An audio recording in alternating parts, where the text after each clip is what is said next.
Sir आपने ED के बारे में मेंशन किया था, क्या होता है ईडी, मतलब किस तरह से काम करता है? ईडी समस्या का नाम है इरेक्टाइल डिस्फंक्शन या ऑर्गन में तनाव की कमी। तनाव की कमी मतलब कि आप रिलेशन बनाते समय पेनिट्रेट नहीं कर पा रहे हैं, अपने पार्टनर को इंसर्ट नहीं कर पा रहे हैं अपने ऑर्गन को, तो इसको ईडी की समस्या बोलते हैं। ओके जो ये सेक्सुअल प्रॉब्लम्स होती है किस एज ग्रुप में ज़्यादा होती है? सेक्सुअल प्रॉब्लम की अगर बात करें तो जो पेशेंट हमारे पास आते हैं अगर उनका एज ग्रुप देखें तो सबसे कॉमन एज ग्रुप है 20 से 30। फिर उसके बाद जो कॉमन एज ग्रुप है वो है 30 से 40, फिर 40 से 50। तो 20 से 30 फर्स्ट नंबर पर, 30 से 40 सेकंड पे, थर्ड पे, 40 से 50। ओके सर आपने बताया था कि स्ट्रेस और एंजाइटी का बहुत इंपॉर्टेंट रोल होता है। अगर फॉर एग्जांपल इंटरकोर्स के टाइम उनको अगर स्ट्रेस और एंजाइटी होता है तो उसका क्या असर पड़ सकता है? स्ट्रेस एंजाइटी अगर रिलेशन के समय है तो जिसको हम परफॉर्मेंस एंजाइटी भी बोलते हैं, तो सबसे कॉमन समस्या जो देखते हैं वो है प्री मैच्योर इजैकुलेशन की और फिर इरेक्टाइल डिस्फंक्शन। और यही सबसे कॉमन समस्याएं हैं ये मेल्स में।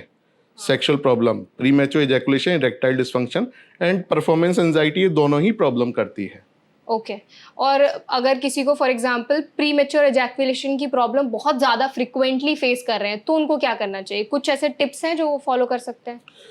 यस, प्री मैच्योर इजैकुलेशन की अगर किसी को समस्या है तो सबसे पहले हमें आइडेंटिफाई करना है कि कोई कॉज तो नहीं है उसकी। जैसे एक तो प्री मैच्योर इजैकुलेशन है कि लोगों का नेचुरल है टाइम जो कि कम है, जिसको हम बोल सकते हैं कि जेनेटिकली या हेरिडिटरी या गॉड गिफ्टेड उनका समस्या है प्री मैच्योर इजैकुलेशन का। दूसरा कॉज जो हो सकता है प्री मैच्योर इजैकुलेशन का, जैसे कि परफॉर्मेंस एंजाइटी, लोगों को काफ़ी स्ट्रेस है, परफॉर्मेंस एंजाइटी है।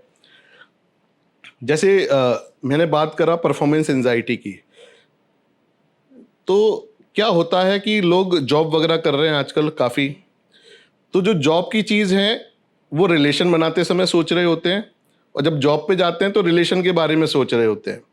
तो ये काफ़ी समाज में उल्टा हो गया है। तो आप जहाँ हो वहाँ का सोचो, तो उससे परफॉर्मेंस एंजाइटी काफ़ी कम हो जाएगी। आपकी जो जॉब की टेंशन है, काम की टेंशन है, आप रिलेशन में लेके आ रहे हो उसको, तो आप ज़्यादा वरीड हो, तो आप इसको नहीं सोचोगे तो काफ़ी आपकी परफॉर्मेंस एंजाइटी कम हो जाएगी। तीसरी वजह है जो प्रीमैच्योर इजैकुलेशन की, वो है कि अगर कोई इन्फेक्शन है आपके, जैसे मेल ऑर्गन में कोई इन्फेक्शन है, फंगल इन्फेक्शन है, बैक्टीरियल इन्फेक्शन है, तो जो पार्ट है वो काफ़ी हाइपर सेंसिटिव हो जाता है। तो ऐसे लोग जब रिलेशन बनाते हैं तो प्रीमैच्योर इजैकुलेशन हो जाता है, और उनका जब इन्फेक्शन ठीक भी हो जाता है तो जो मेमोरी है उनकी प्रीमैच्योर इजैकुलेशन की, वो फिर फ्यूचर में प्रीमैच्योर इजैकुलेशन कर देती है उनको, कि उनको कॉन्फिडेंस डाउन हो गया होता है जब इन्फेक्शन के दौरान जब वो रिलेशन करते हैं और जल्दी इजैकुलेशन हो जाता है, तो फिर फ्यूचर में भी उनको प्रीमैच्योर इजैकुलेशन हो जाता है। फिर ये प्रीमैच्योर इजैकुलेशन आपकी परफॉर्मेंस एंजाइटी को बहुत ज़्यादा बढ़ा देता है, कि जब आप रिलेशन का सोच भी रहे होते हैं फिर सोचते हैं आप कि प्रीमैच्योर इजैकुलेशन हो जाएगा, गर्लफ्रेंड या वाइफ फिर नाराज हो जाएगी, तो वो परफॉर्मेंस एंजाइटी बढ़ा देता है, तो फ्यूचर में फिर प्रीमैच्योर इजैकुलेशन हो जाता है। तो लोग एक विशियस साइकिल में फंस जाते हैं कि वो ठीक थे, एक समय पे प्रीमैच्योर इजैकुलेशन हुआ, उसने परफॉर्मेंस एंजाइटी बढ़ा दी और फिर प्रीमैच्योर इजैकुलेशन और बढ़ गया। तो इस विशियस साइकिल को ब्रेक करने के लिए उनको, अगर वो कुछ समय प्रॉपर ट्रीटमेंट लें या जब आपको इन्फेक्शन है उस समय रिलेशन अवॉइड करें, पहले इन्फेक्शन का इलाज ले लें फिर रिलेशन बनाएं, या आपको स्टार्टिंग से ही या जेनेटिकली आपका टाइम कम है तो कुछ ट्रीटमेंट होता है, वो ट्रीटमेंट आप फॉलो करें। उससे आपका जब कॉन्फिडेंस बढ़ जाए कि हाँ मैं अब रिलेशन लंबे समय बना सकता हूँ, फिर वो ट्रीटमेंट आप बंद कर दें। तो इस तरह से उस प्रॉब्लम को हम डील कर सकते हैं। और जनरली अगर बात करें कि जो लोग समाज में हैं, तो आजकल कुछ लॉन्ग टाइम वाले कंडोम्स भी आते हैं, जो स्पेशल कंडोम प्रीमैच्योर इजैकुलेशन के लिए होते हैं। तो वो एक्स्ट्रा टाइम या लॉन्ग टाइम उनमें कंपनी की ब्रांड के साथ लिखा होता है, तो दैट दे कैन यूज़। हाँ, उसमें बस एक स्पेशल जो उनको करना चाहिए, जो लोग गलती करते हैं यूज़ करने में, कि पहले वो अपनी फोर स्किन पीछे करके कंडोम वियर करें, फिर आधा मिनट तक थोड़ा उसको मसाज कर लें इस तरह से, तो जिससे जो उसमें मेडिसिन लगी हुई है, यूजुअली लिग्नोकेन जो एक लोकल एनेस्थेटिक होता है, उसमें वो लगा रहता है, जिससे कि हाइपर सेंसिटिविटी कम हो जाती है पेनिस की, then they can have normal relation. फिर उससे उस समस्या का समाधान हो सकता है। ओके। सर आपने बात की कि आप ये सारी चीज़ें आप कर सकते हैं अगर इंटरकोर्स के पहले, कुछ कुछ चीज़ें जो ध्यान रखने की ज़रूरत है। मैं आपसे जानना चाहूँगी टॉप 3 मिस्टेक्स क्या यूजुअली कपल्स करते हैं ड्यूरिंग इंटरकोर्स? टॉप 3 मिस्टेक्स जो कपल्स करते हैं, सबसे पहले कि जहाँ भी वो रिलेशन बना रहे हैं, वो जगह एकदम सेफ एंड सिक्योर होनी चाहिए। अगर आपको डर है कि कोई आ जाएगा या कोई हमें पकड़ लेगा, या आप घर में ही हैं कि इस तरह से हमें आवाज़ नहीं करनी है, तो सबसे पहले जगह एक बहुत सेफ एंड सिक्योर होनी चाहिए, जहाँ पर आपको टोटल फ्रीडम होना चाहिए एक रिलेशन बनाने का। आपके दिमाग में कोई टेंशन नहीं होनी चाहिए। दूसरा जो मैंने आपको बताया कि जब आप रिलेशन में हैं तो रिलेशन में हैं, वहाँ पे ऑफिस का टेंशन नहीं होना चाहिए, आपको फुली वहीं प्रेजेंट होना चाहिए। तीसरा, अगर आपके मन में कोई मिसकंसेप्शंस हैं तो उनको आपको दूर करना है। जैसे कि मैंने एग्जांपल दिया, फर्स्ट एग्जांपल, वो पर्सन सोच रहा था कि आधा घंटे मुझे रिलेशन बनाना है, तो इस तरह के मिसकंसेप्शंस दिमाग में नहीं होना चाहिए। बस आपका फोकस अपने सेटिस्फेक्शन और अपने पार्टनर के कंफर्ट एंड सेटिस्फेक्शन पे होना चाहिए। ओके।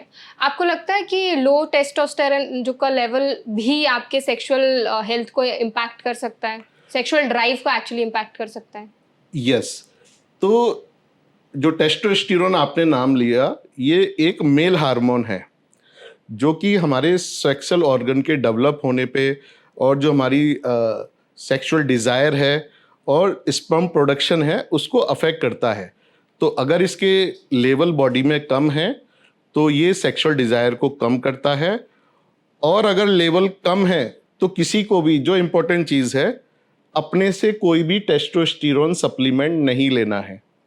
काफ़ी बार लोग ये गलती करते हैं। मैं साइकियाट्रिस्ट हूँ, फिर भी मैं टेस्टोस्टेरोन किसी भी पेशेंट को नहीं देता अगर कम है, तो उनको एंडोक्राइनोलॉजिस्ट से मिलना है। काफ़ी बार हमने ये देखा है कि जिम में जो लोग जा रहे हैं टेस्टोस्टेरोन सप्लीमेंट ले रहे होते हैं, तो उनमें ओवरडोज की समस्या आ जाती है, जिससे कि जो जिम वाले काफ़ी लोग हैं अपनी सेक्सुअल प्रॉब्लम के लिए हमारे पास आते हैं, क्योंकि उन्होंने टेस्टोस्टेरोन के सप्लीमेंट यूज़ किए हैं। तो उनको उनसे यूज़ करना बचना चाहिए। या कोई रिक्रिएशन में भी कि मेरी शादी होने वाली है, अब मैं टेस्टोस्टेरोन ले लूँ जिससे कि मैं अच्छा परफॉर्म कर पाऊँ, तो ये गलती किसी को भी नहीं करनी है। ओके। आपने सप्लीमेंट्स के बारे में मेंशन किया था। मार्केट्स में बहुत सारे सप्लीमेंट्स अवेलेबल हैं, अलग अलग तरीके के चूरन अवेलेबल हैं, मेडिसिन अवेलेबल हैं, जिससे बोला जाता है कि आप अपने पीनस का साइज इंक्रीज कर सकते हैं। एक्चुअल में इफेक्टिव होती है?